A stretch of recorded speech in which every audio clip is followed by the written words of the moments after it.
ಇದ್ದರು. ಅದರ ವಿರುದ್ಧ ಭಾರತ ಸರ್ಕಾರ, ನಮ್ಮ ಇಂಡಿಯನ್ ಆರ್ಮಿ ಕ್ರಮ ತಗೊಂಡಿದ್ದಾರೆ.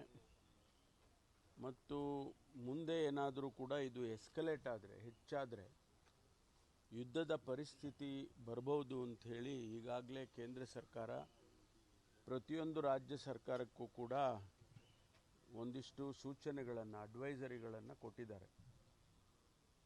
ಅದರ ಹಿನ್ನೆಲೆಯಲ್ಲಿ ಈಗಾಗಲೇ ನಾವು ಕ್ರಮಗಳನ್ನು ಜರುಗಿಸಿದ್ದೇವೆ. ಎಲ್ಲೆಲ್ಲಿ ಸೂಕ್ಷ್ಮ ಪ್ರದೇಶಗಳಿದ್ದಾವೆ ಅಲ್ಲೆಲ್ಲ ಹೆಚ್ಚು ಸೆಕ್ಯುರಿಟಿಗಳನ್ನು ಹಾಕೋದರ ಮೂಲಕ ಅವುಗಳ ರಕ್ಷಣೆ ಮಾಡ್ತಕ್ಕಂಥದ್ದು. ಮತ್ತು ಬೇರೆ ಏನಾದರೂ ಚಟುವಟಿಕೆಗಳು